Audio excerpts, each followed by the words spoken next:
6. Obedience and health.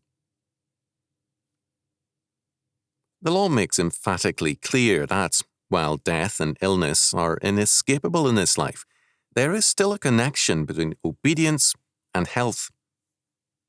Sickness and death are products of the fall. They are not eliminated until after the second coming, when the last enemy, death, 1 Corinthians chapter 15, verse 26, shall be destroyed. Prior to that time, a large measure of health and longevity, as before the flood, shall again prevail. Isaiah chapter 65, verse 20. To obey the law means 1. Physical health. 2. Material prosperity. 3. Fertility. 4. Victory over our enemies. And 5. The love and blessing of the Lord. This is clearly stated in Deuteronomy chapter 7, verses 12 to 16. Wherefore it shall come to pass, if ye hearken to these judgments, and keep and do them, that the Lord thy God shall keep unto thee the covenant and the mercy which he sware unto thy fathers. And he will love thee, and bless thee, and multiply thee. He will also bless the fruit of thy womb, and the fruit of thy hand, thy corn, and thy wine, and thine oil, the increase of thy kine, and the flocks of thy sheep, in the land which he sware unto thy fathers to give thee. Thou shalt be blessed above all people. There shall not be male or female barren among you, or among your cattle. And the Lord will take away from thee all sickness, and will put none of the evil diseases of Egypt, which thou knowest, upon thee, but will lay them upon all them that hate thee.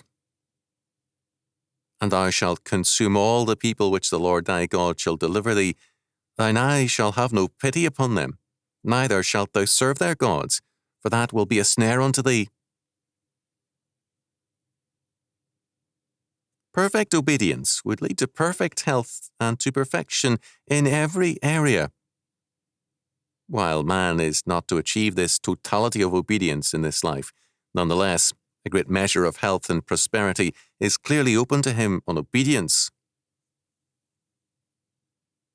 The law, moreover, has its significance in more ways than one. Thus, while circumcision as a covenant rite has been replaced by baptism, circumcision was given with both spiritual and material consequences involved, in that God's law is to a unified being and has consequences for all his being. Circumcision, thus, while no longer having a significance as a mark of the covenant, is still important as a God-given means of attaining the life of health God sets forth for his people. Several doctors have commented on various implications of circumcision for health. We will cite only Dr. Henshin because, without being a Christian, he recognizes to a degree the religious nature of health in this area. There are examples, too, of religious precepts and simply hygienic precautions giving protection against cancer, however incredible that may sound.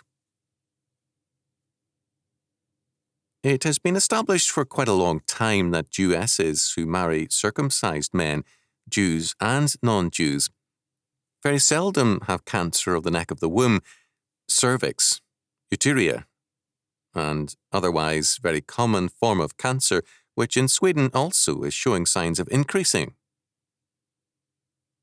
This is associated with the Jewish law and custom of forbidding intercourse during menstruation and with circumcision, after which the fatty substance which is excreted in the foreskin, smegma, cannot collect and decompose in the absence of personal hygiene. This freedom from cervix cancer is also found in women who have become nuns in youth. Experience shows that decomposed smegma can lead to cancer of the penis, especially in China, according to some reports. The various dietary laws, laws of separation, and other laws no longer mandatory as covenantal signs are still valid and mandatory as health requirements in terms of Deuteronomy chapter 7, verses 12 to 16.